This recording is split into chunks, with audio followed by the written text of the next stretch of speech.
బయట corporate hospitals లో doctors కి ఒక టార్గెట్లు ఇస్తారని విన్నాను. సో అప్పుడు దాన్ని బట్టి మనం అర్థం చేసుకోవచ్చు అవి ఎంత ప్రెషర్ లో ఉన్నాయి అనేది. ఎగ్జాక్ట్లీ. నేను యాక్చువల్గా అది నా బిగ్గర్ కన్సర్న్. ఏ ప్రాబ్లం మనం చంపేది కదండి, ఇల్లీగల్ పని చేస్తే తప్ప. అసలు వస్తే ఇక్కడికి వస్తే ప్రాసెస్ ఎలా ఉంటుంది? నాకు చాలా సింపుల్ ప్రాసెస్ అండి. సర్జరీకి స్థాయి అంటే ఎప్పుడు వస్తుందండి అది? సో సర్జరీ స్థాయికి 2 రీజన్స్ అండి. బ్లడ్ ఫ్లో ఒక పర్టికులర్ ప్లేసెస్ లో ఆగిపోయి అవి వెయిన్స్ ఉబ్బటాన్ని వారికోస్ వెయిన్స్ అంటారు. అసలు ఏది హాస్పిటల్స్ ఏంటి, వారికోస్ వెయిన్స్ మీద అవేర్నెస్ అనేది మేమే మ్యాక్సిమం ప్రొవైడ్ చేయగలుగుతాం. ఇది ఏంటి అసలు, ఇది దేని కిందకు వస్తుంది? ఇక్కడికి వస్తుంది ఈ స్పెషాలిటీని వాస్కులర్ మెడిసిన్ అంటారు. సార్ ఇది హెరిడిటరీ అండి, బ్యాక్ వాక్ చేస్తే పోతుంది అని అంటారు. Is it true? లేదండి, వాకింగ్ వల్ల వెరికోస్ వెయిన్స్ తగ్గదు. సార్ ఓటీసీలో ఉంటాయి ఆన్ కౌంటర్ మెడిసిన్స్ కూడా. సో ఆన్ కౌంటరే కాదండి, ప్రిస్క్రిప్షన్ మెడిసిన్స్ కూడా వారికోస్. మీరు ఏ యాంగిల్లో చూసి ఈ వ్యవస్థని స్టార్ట్ చేశారు? 58,000 వారికోస్ లాస్ట్ ఇయర్. ఇది ఎవరికి చాలా మందికి ఉంటాయి. ఎస్ అండి. నమస్కారం శివాజీ గారు. నమస్కారం అండి. So extremely successful, extremely busy. మీరు ఎన్ని ప్రాజెక్ట్స్లో మీరు చాలా బిజీగా ఉంటారు. First of all congratulations to you. Thank you. Great career. ఇంకో క్వశ్చన్ ఏంటంటే, బేసిక్గా మీకు ఇంత బిజీ స్కెడ్యూల్లో కూడా మీరు యాక్చువల్గా మా దగ్గరికి వచ్చి మాతో కాస్త టైం స్పెండ్ చేసి కొన్ని విషయాలు తెలుసుకోవడానికి రావడం అనేది నేను చాలా చాలా హ్యాపీగా ఉన్నాను. Thank you so much sir. Thanks for coming down. Thank you sir. అసలు ఏవిస్ హాస్పిటల్స్ ఏంటి? దీనిలో ఓన్లీ మీ క్యాప్షన్ వెరికోస్ వెయిన్స్ గురించి ఎక్కువ ట్రీట్మెంట్ అది ఉంటుందని అదొకటేనా, ఇంకా ఏమైనా ఉన్నాయా? ముఖ్యంగా ప్రథమంగా అదే చేస్తాం సార్. 98% మా దగ్గర వారికోస్ వెయిన్స్. ఏంటి సార్ ఇది, ఇదేంటి అసలు, what is varicose veins? Right. So మన కాళ్ళకి ధమనులు రక్తాన్ని తీసుకొని వెళ్తాయి, వెనక్కేమో సిరలు తీసుకొని వస్తాయి అనమాట. ఈ బ్లడ్ వెనక్కి వచ్చేటప్పుడు కొన్నిసార్లు కొన్ని కవాటాలు వాల్వులు చెడిపోవడం వల్ల కానీ మరే ఇతర కారణాల వల్ల కానీ బ్లడ్ సరిగా సర్క్యులేట్ అవ్వకుండా మళ్ళీ వెనక్కి కాళ్ళలో ఉండిపోతే దాన్ని కొన్ని కాళ్ళలో గ్రీన్ కలర్ లో కనిపిస్తాయి, బ్లూ కలర్ లో కనిపిస్తాయి కొన్ని. దాన్నే వారికోస్ వెయిన్స్ అంటారు. ఆ బ్లూయిష్ కి కనిపించే దాన్ని స్పైడర్ వెయిన్స్ అంటాం, చిన్నగా ఉంటాయి. ఇది ఒక కామన్ ప్రాబ్లం. ఇంకొకటి విన్నాను దీంట్లోనే, బ్యాక్ వాక్ చేస్తే పోతుంది అని అంటారు. Is it true? లేదండి, వాకింగ్ వల్ల వెరికోస్ వెయిన్స్ ఏం తగ్గదు. ఓవరాల్ గా కొంచెం ఇలా ఫిట్ గా ఉండి కాస్త ఎక్సర్సైజ్ అని చేసుకుంటే ఏంటంటే ఆ వాటి వల్ల వచ్చే సిమ్టమ్స్ తగ్గుతాయి. వెయిన్స్ కనిపించేవి మీకు వెళ్ళవు, ఒకసారి వచ్చాయంటే ఉంటాయి. మరి మీకు ఏం తగ్గుద్దంటే దాని వల్ల వచ్చి బాటిల్లో నొప్పి, లేకపోతే దాని మీద సిమ్టమ్స్ ఏవైతే ఉంటాయో అది కొంచెం ఎక్సర్సైజ్ చేసుకునే వాళ్ళకి రెడ్యూస్ అవుతుంది, ఎందుకంటే బాడీ స్ట్రాంగ్ గా ఉంటుంది కాబట్టి. జనరల్ గా డాక్టర్ గారు అందరూ ఏమంటారంటే, మా హాస్పిటల్కి రండి, మా హాస్పిటల్లో ట్రీట్మెంట్ చాలా ఈజీగా ఉంటుంది అనేది హాస్పిటల్స్ లో చెప్తా ఉంటారు. కొంతమంది ఏమో పేషెంట్స్ తో వచ్చిన వాళ్ళు కానీ, లేదంటే కొంతమంది ఎవరన్నా కానీ ఎక్కువ వసూలు చేస్తున్నారు. నేను విన్నది ఏంటంటే, బేసిక్గా వీటిని క్యూర్ చేసుకోవటం, అసలు వచ్చిన దానికన్నా కూడా క్యూర్ చేసుకోవటానికి మీరు ఎక్కువ సలహాలు ఇస్తారంటారు అని విన్నాను. వీటికి చేసే సర్జరీస్ వీటికన్నా కూడా ఫస్ట్. సో ప్రాబబ్లీ భారతదేశంలో end to end vein care అనేది మా దగ్గర లభ్యంగా ఉందండి. అంటే చాలా చిన్నగా కనిపించే మీరంతా సంభవించిన బ్లూ వెయిన్స్ దగ్గర నుంచి బాగా అడ్వాన్స్ స్టేజ్లో కాళ్ళు పుళ్ళు పడేదాకా మొత్తం అందరికీ ట్రీట్ చేస్తాం. సో ఓవరాల్గా ఇప్పుడు మా సంఖ్య చూసామంటే, మేము 58,000 వారికోస్ వెయిన్స్ పేషెంట్స్ చూసాం లాస్ట్ 3 yearsలో. అందులో 5,700 మందికి ఆపరేషన్ చేస్తాం. సో ఓవరాల్గా ఏంటంటే నా కాన్సెప్ట్ ఏంటంటే, ఒక సింగిల్ డాక్టర్ ప్రాక్టీస్కి ప్రతి ఒక్కళ్ళు వచ్చి నాకు ఆపరేషన్ చేసి నాకు ఇంకా డబ్బులు ఇవ్వాల్సిన అవసరం లేదు. ఐ మేక్ దేవుడి దయ వల్ల లైఫ్ కంఫర్టబుల్గా ఉంది. ఇది ఏంటి అసలు, ఇది దేని కిందకు వస్తుంది వెరికోస్? ఈ స్పెషాలిటీని వాస్కులర్ మెడిసిన్ అంటాం. Vascular medicine. సో రక్తనాళాలు చదువు వాస్కులర్ మెడిసిన్. సో నేను ఒక వాస్కులర్ ఇంటర్వెన్షన్ రేడియాలజిస్ట్ కాబట్టి నేనేంటంటే ఇవి ట్రీట్ చేయడానికి సరైన డాక్టర్. సో ఓవరాల్గా ఏంటంటే చాలా కామన్ ప్రాబ్లం. కాకపోతే వాస్కులర్ మెడిసిన్ అనే ఫీల్డ్ మీరు చెప్పినట్టుగా డెవలప్ అవ్వాలా. కార్డియాలజీ ఫర్ ఎగ్జాంపుల్, మీరు ఈ రోడ్ నుంచి మాకు 2 kilometers వెళ్తే మీకు దగ్గర 150 మంది కార్డియాలజిస్టులు దొరుకుతారు. అవును. వారికోస్ వెయిన్స్ మీద అవేర్నెస్ అనేది మేమే మ్యాక్సిమం ప్రొవైడ్ చేయగలిగాం. అసలు వస్తే ఇక్కడికి వస్తే ప్రాసెస్ ఎలా ఉంటుంది? నాది చాలా సింపుల్ ప్రాసెస్ అండి. మీరు డాక్టర్ రాజాని కలవాలంటే 24 hours ముందుగానే మీరు బుక్ చేసుకుంటే, గత 10 ఏళ్లుగా ఈ బిల్డింగ్ రెంట్ దీనిలో 1/2 ఉన్నప్పటి నుంచి ఇది డబుల్ అయిన దాకా కూడా నా ప్రొఫెషనల్ ఫీజు ₹249 మాత్రమే. ఐ ఆల్వేస్ ఫెల్ 250 రూపీస్ కన్నా ఎక్కువ మనిషి కట్టకూడదు ఒక డాక్టర్ని కలవడానికి. ఇప్పటికీ నేను అదే మెయింటైన్ చేశాను. నాకు 2 పేషెంట్లు ఉన్నాయంతో రోజుకి ఇవాళ 75 మంది చూశాను, అందరికీ అదే ప్రైస్. నెంబర్ 1. సో ఈ 249 రూపీస్కి మీకు స్కానింగ్ చేయబడుతుంది, ఒక డాక్టర్ చూస్తారు. సో ఇక్కడ ఏ మాత్రం కూడా కాస్టింగ్ ఇష్యూస్ లేవు. మేమేం చేసామంటే ఈ వారికోస్ వెయిన్స్ ఒక సింపుల్ ప్రొసీజరు, దీన్ని మేము చాలా ఈజీ సింప్లిఫై చేసాం కాబట్టి ఇక్కడికి వచ్చిన ప్రతి పేషెంట్ ఏదైతే ఛార్జ్ చెప్తారో అంతే కడతారు. మీకు రూమ్ రెంట్ వేరేగా, పార్కింగ్ వేరేగా, కాఫీలు వేరేగా, టిఫిన్లు వేరేగా, మళ్ళీ ఆ డాక్టర్ వేరేగా, క్రాస్ కన్సల్టేషన్స్, ఇలాంటి సిస్టమ్ నుంచి నేను దూరంగా ఉన్నాను. ఒక బండిల్ ఛార్జ్ అనేది పెట్టేసేసి మీరు ఎంత కడితే మీకు ఈ వెరికోస్ వెయిన్స్కి నేను కంప్లీట్గా నేను చూసుకుంటాను అని చెప్పడం జరిగింది. సో ఓవరాల్గా చూసుకుంటే మనం ఆల్మోస్ట్ చిన్న నర్సింగ్ హోమ్ కన్నా కాస్త ఎక్కువ, ఆల్మోస్ట్ వేరే కార్పొరేట్స్ అన్నింటిలో 1/3 ప్రైస్కి మనం ఈరోజు వారికోస్ వెయిన్స్ చేస్తాం. డెఫినెట్గా అండి. ఇవాళ రేపు అందరికి ఎలా ఉంటుందంటే ప్రతిదీ మనం వెళ్ళే ప్రతిదీ మనకి చీప్గా దొరకాలి, మనం ఇచ్చే ప్రతిదీ కొంచెం ఎక్కువ రావాలి. జనాభా పెరిగే కొద్దీ సిస్టమ్ని డెవలప్ చేయలేదు. అది బేసిక్గా ప్రభుత్వాల తప్పు. సో ప్రజలకి మంచి ఆరోగ్యం కావాలనుకున్నప్పుడు, క్వాలిటీ కావాలనుకున్నప్పుడు డెఫినెట్గా తప్పదు, రావాలి. సో మీరు కొంచెం ఆ క్రియలో ఏంటంటే మనము ఒకసారి సరే ₹1 తీసుకుంటున్నామా, ₹2 తీసుకుంటున్నాం. నేను ఎప్పుడు మొదట చూసేది ఏంటంటే నేను బెస్ట్ క్వాలిటీ ఇవ్వగలుగుతానా, ఈ వెయిన్స్ మళ్ళీ వస్తే నేను ఫ్రీగా చేసి బాగు చేయగలుగుతానా, వీటికి కొంచెం లైఫ్ టైంలో నేను గ్యారంటీ ఇవ్వగలుగుతానా, అవి నేను ముందు పెట్టుకున్నాను. ఎందుకంటే వస్తువు నేను కొని తేవాల్సిందే మార్కెట్లోకి. నేను వెళ్ళి ఇంపోర్టెడ్ వస్తువుని లేజర్ అనేదాన్ని కొనుక్కొని తేవాల్సిందే కదా. దానికి గవర్నమెంట్ మళ్ళీ రుసుము తీసుకుంటుంది, 5% కస్టమ్స్, 10% ఇన్కమ్, GST అన్నీ పడుతున్నాయి కదా. సో ఇవన్నీ నేను కట్టి తెచ్చుకుంటున్నాను. ఒక రకంగా సంతోషం ఏంటంటే అండి, మీరు స్వతహాగా డాక్టర్, మీరు యూకేలో కూడా చేసి వచ్చినట్టున్నారు, అంతే కదండి? US, UK మీరే పెట్టుకున్నారు హాస్పిటల్. కొన్ని చోట్ల ఏం జరిగిందంటే జనం దెబ్బతిన్నది ఎక్కడంటే డాక్టర్లు కాకుండా వేరే వాళ్ళు హాస్పిటల్స్ పెట్టడం, అది కార్పొరేట్ స్థాయిలో అది దాన్ని అబ్యూజ్ చేయటం కూడా జరిగింది. కాబట్టి కొంత ఇలాంటి పిచ్చి అవగాహనలు కొంతమందికి ఉన్నాయండి. అవగాహన కూడా కొంత సబబేనండి. కొంత రియాలిటీ ఉంది డెఫినెట్ గా. లాస్ట్ 5 years లో పెద్ద కార్పొరేట్స్ లో కాస్ట్ ఆల్మోస్ట్ డబుల్ అయిందండి. పెద్ద కార్పొరేట్స్ లో మీరు సపోజ్ ఒక ICU అడ్మిషన్ కి ఎంత అయితే 5 ఏళ్ళ క్రితం, దానికి 2x ఈ రోజు అవుతుంది, దానిలో సందేహం లేదు, మీరు చూసారంటే. సో కొంతవరకు ఆ ఘోష కరెక్టే. ఇప్పుడు మేము మాత్రం 10 ఏళ్ల క్రితం వారికోస్ వెయిన్స్ ఎంత ప్రైసెస్ చేస్తాను, ఇప్పటికీ అంతకే చేస్తాను. అందు మారలా, పెరిగినాయి, గాడ్స్ గ్రేస్ అది. సార్ ఇది హెరిడిటరీ అండి?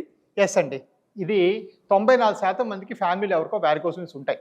ఎవరికి నేను ఇలా చూశానంటే 100 మందికి వారికోస్ వెయిన్స్ చూశానంటే 94 మందికి మా ఫ్యామిలీ ఎవరికి ఉందని చెప్తారు. హెరిడిటరీ అనేది 100% మాత్రం 100% ఫ్యాక్ట్. 94%కి ఫ్యామిలీస్ రన్ అవుతుంది varicose veins. So it's very frequent problem. Sir ఓటీసీలు ఏమంటాయి, on counter medicines? So on కౌంటరే కాదండి, ప్రిస్క్రిప్షన్ మెడిసిన్స్ కూడా వారికోస్ వెయిన్స్కి పెద్దగా పనిచేయవు సార్. ఎందుకంటే ఇది ఒక, మనం సింపుల్గా చెప్పాలంటే ఇది ఒక ఫిజిక్స్ ప్రాబ్లం. బ్లడ్ పైకి వెళ్ళటానికి కష్టపడుతుంది, అది మనం కెమిస్ట్రీతో పెద్దగా సాల్వ్ చేయలేము. వేరాజ్ కొంతవరకు ఏంటంటే సాక్స్లు, మోజోళ్ళు అంటే పొడిగాటి సాక్స్లు మనం వేసుకుంటే దానికి స్టాకింగ్స్ అని సంబోధిస్తాం. ఆ స్టాకింగ్స్ కానీ మెడికేటెడ్ గార్మెంట్స్ ప్రెషర్ ఇచ్చి బేసిక్గా నొక్కి పెడితే కొంతవరకు కంట్రోల్ అవుతాయి, క్యూర్ అవ్వు, అప్పుడు కంట్రోల్ అయ్యి మీకు ఆ పూటకు ఉపశమనం కలుగుతుంది. సో కొంతవరకు స్టాకింగ్స్కి కన్సర్వేటివ్గా రోల్ ఉంది, కొంతవరకు బరువు తగ్గడానికి రోల్ ఉంది, కొంతవరకు మీరు చెప్పినట్టు ఇంతగా ఎక్సర్సైజ్లు బాగా చేసుకుని కొంచెం బాగా మూమెంట్ మెయింటైన్ చేస్తే బాగుంటుంది. ఎక్కువ హైడ్రేషన్ తీసుకుంటే కిడ్స్ లెవెల్ నుంచి మొదలవుతుందండి ఇది? ఎస్.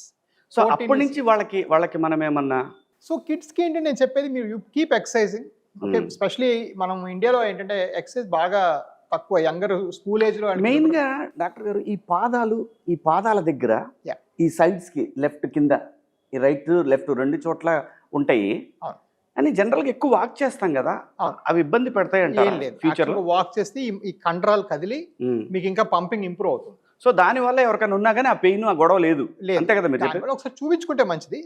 బట్ అయినా కూడా మీరు అది మరీ చిన్నగా ఉంటే దాని గురించి పెద్దగా వరి అవ్వకండి. సర్జరీకి స్థాయి అంటే ఇప్పుడు వస్తుందండి అది? సో సర్జరీ స్థాయికి 2 రీజన్స్ అండి. ఒకటి ఏంటంటే కాళ్ళు బాగా నల్లగా అవటం, కాళ్ళు పుళ్ళు పట్టడం, కాళ్ళు దెబ్బ తగిలితే మానకపోవడం, తరచూ ఇన్ఫెక్షన్స్ రావటం, ఈ స్కిన్ మారిపోవటం, ఇవన్నీ వస్తే ఎలాగో చేయాలి. రేర్గా ఏంటంటే చూడడానికి ఇప్పుడు ఈ మధ్యన ఏంటంటే కొంచెం అందరూ రకరకాల బట్టలు వేసుకుంటున్నారు కాబట్టి చూడడానికి అగ్లీగా ఉండి కూడా వాళ్ళు కూడా వస్తున్నారు. ఓకే. అండ్ వాళ్ళకి క్లియర్గా చెప్పి మీకు ఇది అంత ఎమర్జెన్సీ కాదు, బట్ మీరు కాస్మెటిక్ రీజన్ చేద్దామంటే చేద్దాం. మేజర్ కాస్మెటిక్ రీజన్ వల్లనే కొన్ని ఇష్యూలు అవుతున్నాయేమోనండి, ఎక్కువ జాగ్రత్త తీసుకుంటున్నారు, ఇలాంటివన్నీ దాని వల్లనే అవుతున్నాయేమో నాకు అనిపిస్తుంది. రావచ్చు. సో కొంతమంది కాస్మెటిక్గా ముందు చెప్పి కాస్త డిస్కస్ చేసుకుని ఒక మాట మంతి అనుకుని చేయొచ్చు. డాక్టర్ గారు అసలు దీనికి ట్రీట్మెంట్ ఎలా ఉంటుందండి? రైట్. సో బేసిక్గా ఈ వాస్కులర్ ప్రాబ్లమ్స్కి ఏంటంటే ఇప్పుడు మేము అంతా చేసేవి ఎండోవాస్కులర్ అంటాం. ఎండోవాస్కులర్ అంటే ఏంటంటే రక్తనాళాలను ఓపెన్ చేయకుండా లోపల నుంచి ట్రీట్మెంట్. సో బయటికి ఎక్కడ మీకు కట్ చేయడం కానీ కుట్లేయడం కానీ లేకుండా లోపల నుంచి పెట్టి లోపలే క్లియర్ చేసేస్తాం. సో మీకు ఎక్కడ కూడా కట్ చేయడము అది లేదు. లేదు కాబట్టి బేసిక్గా మత్తు ఇవ్వడం ఎక్కువ ఉండదు. ఇవి రెండు లేవు కాబట్టి మీరు వెంటనే వెళ్ళిపోవచ్చు. సో బేసిక్గా ఏంటంటే నేను ఏదో మ్యాజిక్ చేయట్లేదు, ఏదో చేయకుండా పంపించట్లేదు. నేను చేసేది ఏంటంటే ప్రొసీజర్ ఎంత కృత్రిమ రూపంలో చేస్తున్నానంటే మీకు ఎక్కడ నొప్పి బాధ ఆ పోస్ట్ ఆపరేషన్ ఎందుకు ఉండాలి హాస్పిటల్లో, పోస్ట్ ఆపరేటివ్ పెయిన్కో లేదా పోస్ట్ ఆపరేషన్ బీపీలు మారిపోవడం వల్ల లేకపోతే వేరే ఏమన్నా మీకు సమస్యలు వస్తాయేమో భయానికి కదా ఉండాలి. ఆ భయాలన్నీ మీకు ఫస్ట్ డే నుంచే లేవు, ఫస్ట్ మినిట్ నుంచి లేవు. సో ఇది మేజర్ డిఫరెన్స్ అండి. సో నేను అమెరికాలో నేను చదువుకున్నది ఏంటి యూకే అమెరికాలో అంటే ఇది ఎండోవాస్కులర్ టెక్నిక్స్ 2015 వచ్చేటప్పటికి ఇండియాలో అసలు లేవు, చాలా తక్కువ దగ్గర ఉండేవి. సో అవన్నీ నేను అమెరికా నుంచి ఆ మిషన్స్ అవన్నీ ఇంపోర్ట్ చేసి తీసుకొచ్చి so it's like just laparoscopy లాంటిదండి. లాప్రోస్కోపీ కన్నా ఇంకా ఈజీ మెథడ్, చాలా చిన్న పద్ధతి. సో ఇది రెవల్యూషనరీ. సో ఎలాగైతే కడుపులో సర్జరీకి లాప్రోస్కోపీ రెవల్యూషనరీయో అదే విధంగా మన కాళ్ళలో చేసే వాస్కులర్ ప్రాబ్లమ్స్కి ఎండోవాస్కులర్ టెక్నిక్స్ రెవల్యూషనరీ. సో ఆ రెవల్యూషన్ టెక్నిక్ చేస్తాం కాబట్టి పేషెంట్ 2-3 గంటలకు వెళ్ళిపోతారు. ఇంకా అదేదో అతిశయోక్తి కాదు, అది ఫ్యాక్ట్.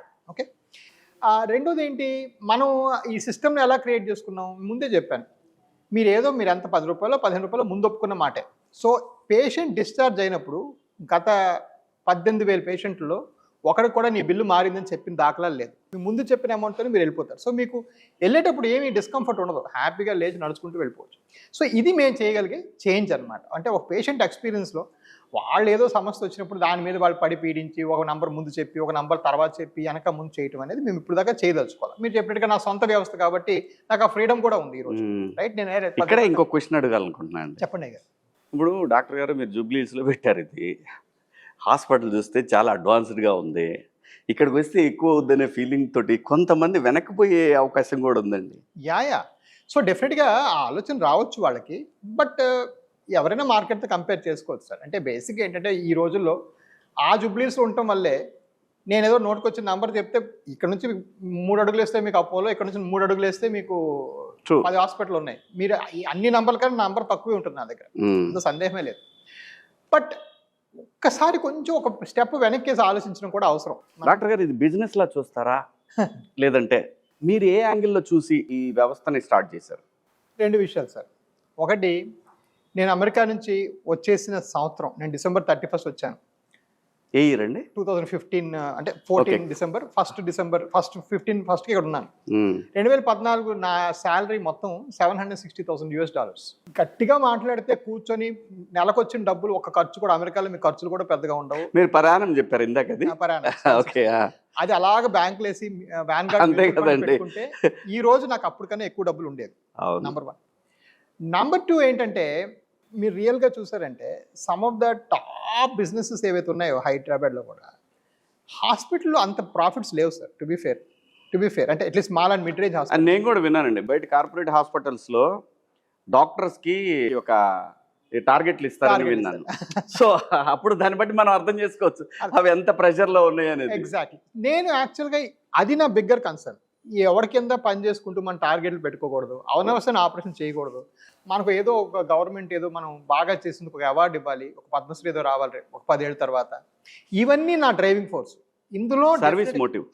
ఇందులో డెఫినెట్గా 10% ప్రాఫిట్ ఉందా అంటే ఉంది. ఆ 10% ప్రాఫిట్ తీసుకెళ్ళి మళ్ళీ ఇంకొక టీవీ షో అవేర్నెస్ ప్రోగ్రామ్ నేను చేసేసి అది కూడా ఖర్చు పెట్టేస్తా. నాకు అదేం అక్కర్లేదు. I came because of a bigger. నాకేంటంటే ఏ ప్రెసిడెంటో రాష్ట్రపతి సీఎంఓ అరే నువ్వు ఇంత సేవ చేసావు 50,000 పేషెంట్ తగ్గించావు అని ఒక అవార్డు ఇస్తే అది 10 కార్లు వర్తున్నాను. సో అది నేను ముందు పెట్టుకున్నాను.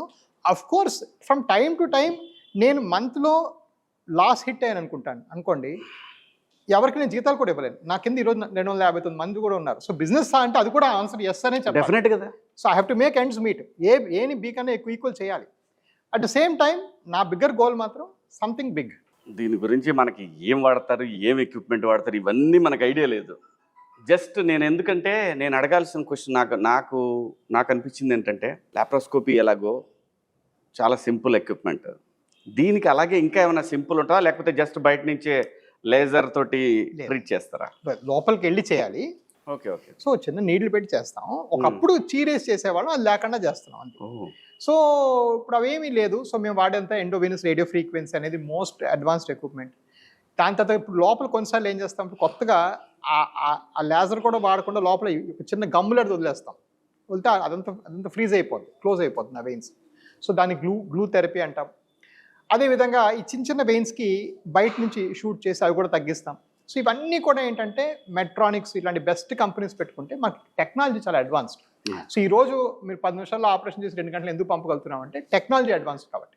సో అది టెక్నాలజీ మనకి ఎయిడ్. ఇప్పుడు మనం రోడ్డు మీద ఈజీగా ట్రావెల్ చేయాలంటే మనకి మ్యాప్స్ ఉండాలి కదా. అదే మాదిరి నా నావిగేషన్ ఏదైతే వాడతామో, అల్ట్రాసౌండ్ మిషన్స్ ఏవైతే వాడతామో అవన్నీ లేటెస్ట్ వాడటం వల్ల మనం ఈజీగా చేసి పంపించగలుగుతున్నాం. డాక్టర్ గారు, ఇది ఈ వెరికోస్ వెయిన్స్ అనేది ఆల్కహాల్ ఎంతవరకు దీన్ని ఇంపాక్ట్ చేస్తండి? సో ఆల్కహాల్ అనేది హ్యాబిట్ ఉన్న వాళ్ళకి ఫ్లూయిడ్ ఓవర్లోడ్ డెఫినెట్గా వస్తాయండి, ఎక్కువ అవుతుంది. సో ఆల్కహాల్ అనే దానిలో మీ అంటే బాడీ ఫ్లూయిడ్ మారిపోతుంది. ఆల్కహాల్ ఏం చేస్తుంటే ఫ్లూయిడ్ లాక్కుంటుంది అనమాట. So you get both dehydration alcohol వల్ల. సో వీటి వల్ల వ్యారికోస్ నొప్పులు చాలా పెరుగుతాయి, వాస్కులర్ నొప్పులు గట్రా. మీకు ఆల్కహాల్ ఉన్నంతసేపు దాని ఎఫెక్ట్ ఉన్నంత వరకు మీకు నొప్పి తెలియదు, అది అయిపోయినాక డబుల్ వస్తుంది అనమాట. సో డెఫినెట్గా సిమ్టమ్స్ అనేది ఆల్కహాల్ తీసుకునే వాళ్ళు చాలా ఎక్కువగా చూస్తాం. కాళ్ళు నొప్పులు, కాళ్ళు బాధ, కాళ్ళంతా మంటలు, ఇవన్నీ మనం బాగా ఎక్కువగా చూస్తాం ఆల్కహాల్. బాబు ఆల్కహాల్ దగ్గర చూడండి నాయన. సో బాగా ఎక్కువగా చూస్తాం అనమాట, అది కూడా ఫ్యాక్టర్. రూట్ కాజ్ ఏంటంటారు డాక్టర్ గారు? ఇవి అంటే ఏ వర్క్ పని చేసే వాళ్ళకి ఎక్కువగా ఇది అటాక్ అవడానికి ఛాన్స్ ఉంది? సో వారికోస్ వెయిన్స్ ఎక్కువగా రూట్ కాజ్ ఏంటంటే ఈ వాల్వులు పనిచేయకపోవడం. ఈ వాల్వ్లు ఎందుకు పనిచేయవు, ఎలాంటి సందర్భాల్లో పనిచేయవు అంటే మీరు ఎక్కువగా స్టాండింగ్ జాబ్స్ చేసుకుంటే, లేదంటే ఇప్పుడు అలా నిల్చొని ఒక దగ్గర ఉన్నవాళ్ళు, ఫర్ ఎగ్జాంపుల్ పోలీస్ వాళ్ళు, కానిస్టేబుల్స్, లేదంటే వర్తకులు అలాగ నిలబడి బండి దగ్గర నిలబడేవాళ్ళు, లేదంటే media people, camera, specially cameraman చాలా మందికి ఆపరేట్ చేస్తాం. యా. అండ్ ఫర్ ఎగ్జాంపుల్ మా డాక్టర్స్లో ఎనస్థీసియా డాక్టర్ బాగా ఎక్కువ నిల్చుంటారు, వాళ్ళకి నిలబడే ఎక్కువ పంపని చేయాలి కదా. సో వాళ్ళలో ఫ్రీక్వెంట్గా చూస్తాం. సో ఈ ఎక్కువ స్టాండింగ్ జాబ్స్ ఉండే వాళ్ళు ఎక్కువగా మనం వారికోస్ వెయిన్స్ చూడడం జరుగుతుంది. ఎందుకు డాక్టర్ గారు, ఎందుకు వద్దలాగా? ఇప్పుడు సపోజ్ వాళ్ళు నిలబడే ఉన్నారు అనుకోండి, సో బ్లడ్ ఫ్లోటింగ్ ఎలాగ ఉంటుంది కదా, సో కింద నుంచి పైకి వెళ్ళాలి. సో ఇది కాలు, ఇది హార్ట్, ఇది 1 మీటర్ డిస్టెన్స్ వెళ్ళే లోపల అలా నిలబడి ఉండడం వల్ల మళ్ళీ కిందకు వచ్చేస్తూ ఉంటుంది. స్లో బ్లడ్ కదా, వీనస్ బ్లడ్, పంపింగ్ డిఫెక్ట్. ఆ కాలు కదులుతుంటే బాగుంటుంది, పంపింగ్ బాగుంటుంది, కానీ కాలు కదలుతుంది చాలా మంది. సో అలా నిలబడి ఉంటే వస్తుంది. సో వాకింగ్ చేయడం మంచిది. మళ్ళీ అది కూడా చాలా ఇబ్బంది, అది కూడా గుర్తుపెట్టుకోండి. ఒకే చోట నిలబడొద్దని చెప్తున్నారు డాక్టర్ గారు. Keep moving. Very nice doctor గారు. ఇంకా ఏమన్నా జనానికి అంటే పబ్లిక్కి ఏమన్నా అవేర్నెస్ ఇవ్వాలనుకుంటున్నారా? చాలా ఫ్రీక్వెంట్గా నేను ఇప్పుడు చూస్తుంది ఏంటంటే ఇంటర్నెట్ మన బెస్ట్ ఫ్రెండ్, వర్స్ట్ ఎనిమీ కూడా. సో నెట్లో రకరకాల ఫాల్స్ క్లెయిమ్స్, ఫాల్స్ ప్రామిసెస్ చాలామంది చేస్తున్నారు. 100% తగ్గిపోద్ది, 100 రూపాయలు తగ్గిపోతుంది, మీరు పలానా దగ్గరికి వెళ్తే మళ్ళీ ఇంకోసారి వెళ్ళక్కర్లేదు. ఇదంతా రాంగ్ సార్. వారికోస్ వెయిన్స్కి మా మెడికల్ పదం ఏంటంటే క్రానిక్ వీనస్ ఇన్సఫిషియన్సీ.